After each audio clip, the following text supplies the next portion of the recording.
I'm in a big rich town, episode 7 of Par, and it is called You're Not the Man. You're Not the Man Anymore, Prospect. It's season 2, it's episode 7. Let's see how this begins. Well, it begins with Ghost looking in Angela's eyes. Can I really trust you, damn it? I don't know if she can trust herself. We then see Tasha and Ghost having like this breakfast, kind of an update about what's happening with Angela. But you know what's really weird about this? It's like they're sitting on these high chairs, and like Ghost just looks weird sitting with his legs this high up, and like weird's like, "Hey, would you like the orange juice, sir?" But yeah, Tommy has managed to free himself. He does a couple of lines of drugs. He's freaking out, and Ghost comes over. He's like, everything's all right, everything's all right, Tommy, everything's all right. Go stay." And then like you can kind of clearly kind of see that there's tension between these two, and no wonder, to be honest, at this stage of the game. But at the same time, I'm not really a fan of Tommy just like doing drugs like this here. I'm not saying like some TV characters don't do drugs, but I'm not a fan of like big junky wasters. But I guess when you're in that world, you can get very much accustomed to it, so to speak. But for me, it's not for me. Doing drugs is not for me. I know this is folks, we're hitting it real here, but Tommy Egan, with the whole day in drugs thing, he's going down in my estimation, personally. Still a good character, still funny, but yeah, not for me, all that shite. Anyway, maybe that's just a pet peeve of mine, I don't know. Up next, what have we got here? We have got Angela and Greg trying to present their case in a court of law, and he's like, I'll get you a warrant, but it seems like you're just harassing these people, man. What are you doing? You cannot do this. Is this really going to work? Who knows if it's going to work at this point. Ghost then meets with Kanan's number 2. I need to remember this guy's name or else we're going to have a serious problem. But, just a wee conversation here about, where's Kanan? Oh, I'll hit you up with Kanan. He's like, oh, you want to get off the corner street? He does spot Sean. Throughout this episode, Sean is on his phone. And every time like Ghost gets near him, he hangs up. Like, come on, you're not doing a very good job, Sean, of trying to keep it discreet. Like, Jesus Christ. I just don't understand his problem. But throughout this episode, Tommy's freaking out in the laundromat. Of course, they're trying to move all this money. But he gets a hunch. So he decides that they needed to switch out the money. So they all go out in the van while the rest, like the workers, take the money. And it turns out he was right as the police pull him over. Greg was supervising this stop. But nothing happened here, and of course Tommy's hunch was good, so Tommy, of course, is freaking out. And no wonder he's freaking out. This could have been bad. Well, I say this could have been bad. This would have been absolutely fucking monumental. We do see Ghost. I mean, the stuff he's doing with, like, Stern's wife and the Truth nightclub, I've said about it in previous episodes, it's just losing everything for me in the last couple of episodes. I just don't care for it, personally. Like, he uses one of the waitresses here to get in. I can't even remember the guy's name. The guy who's now, like, basically running Truth, while Ghost is, like, the number 2. The guy who was, like, his number 2 last season, I have no idea. I can't even remember the guy's name. I should probably write his name down, but if he was that important, I think I'd remember his name. But I'll be honest, guys, the show, I'm losing faith in the show. I don't know what, well, I know what it is. I just feel like this whole, who's Ghost? Angela, them trying to figure, it just seems like they're going fucking round in circles. Honestly, like, it needs to pick up. I mean, I will obviously finish it, but it started, well, there's so much intrigue, this, like, universe, which I feel like they've already established in my eyes, but at the same time, I'm just not a fan of this whole going around in fucking circles thing. Like, Angela, like, each episode, her and Ghost, you gotta tell me the truth, I can't tell you, Tommy, this isn't about Tommy, right? I mean, come on, it's getting mentioned every 3 fucking seconds. I feel like it is a wee bit embarrassing at this point.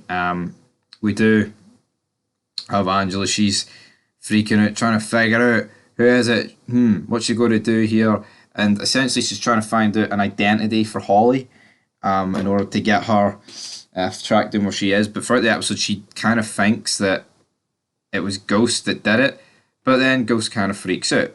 After Angela leaves, after like threatening, like, oh, we're done, and then he's like, I gave her the fake ID, I did it to protect her from Tommy. So yeah, here he is. He finally admitted to it, which I'm kind of shocked about at this point. Ghost then meets with Ruiz.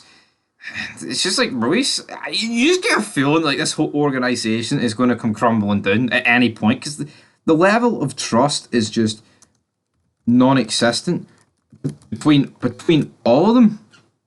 I just like. I mean, I could you could argue, yeah, it's probably nice, and at this point, but all the crews are getting their money together for a Ghost. Of course, Lobo is in town soon. He's going to want that money, but Tommy is showing his frustrations at Ghost about Angela that she needs to go. Tommy is about to kill Angela, but guess what? Tasha shows up and stops Tommy from killing Angela because that's what happened. Damn it! That is what he told Tasha to do. He won't listen to me, Tasha, but he'll listen to you. You'll be the one that stops him killing Angela. Like what? So like Ghost can't stop him from, but Tasha, I can't believe that she's actually like backing this horse of like I'll protect the woman. Oh, I know I know they're going on the logic of she thinks she can use Angela to prevent her from hurting them, but fucking, but they're trying to portray her as strong at the same time. It's like, no, this woman's bedding your husband, and you're just letting that happen, man. Absolute mess. Tommy then and Tasha are speaking in a bar, and then she gets these two redheads like, oh, these two women like a word with you. Then we get a threesome between Tommy and these two women. This literally went nowhere. Like, it was just a threesome, and then the one who he didn't finish it is like, I need more dick, Tommy. She's like, go fuck yourself, take the fucking dog. And he's like, no, actually, no, give me the fucking dog. Which I thought was funny. Angela then confronts Holly at the location. She managed to track her down. But at this point, Ghost was actually on the phone on loudspeaker, listened to the whole conversation, and everything that Holly said is what Ghost wanted her to say to feed to Angela. While this is going on, Ghost is actually going through the evidence sheet where it turns out the witness that gave up Tommy is Ruiz's daughter.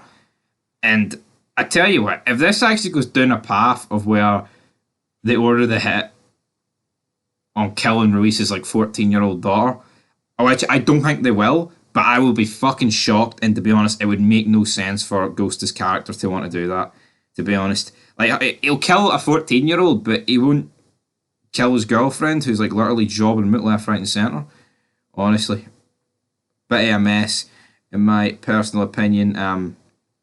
But yeah, the crews are kind of freaking out about the whole money situation. You can clearly see here that the trust is just not building. But then, as the episode ends, Lobos has arrived in New York. Damn it! And then Angela, we see, is actually putting in a link into Ghost's phone, and she's getting a copy of his phone, so she will be able to receive messages that he's received, but she won't be able to receive phone calls. So yeah, it's like anything that he's going to do, let's be real, it's going to be over phone call.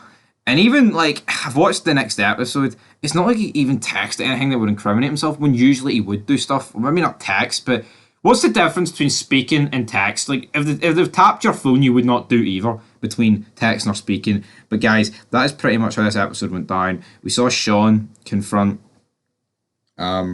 confronted by Ghost, who said, I don't trust you anymore ever since your father got out. Then that makes Ghost demand where Kanan is, and then we see the big man. Sean goes into the hood and he's like, where the fuck's my dad? And he gets a bit of a warning. But of course, with the whole history with Kanan and the fact this is his son, you feel like they would give him a bit more respect. But who knows, guys? But for this episode, I didn't really enjoy it. I'm going to give it a 5 out of 10. Come on, Par. Surprise me.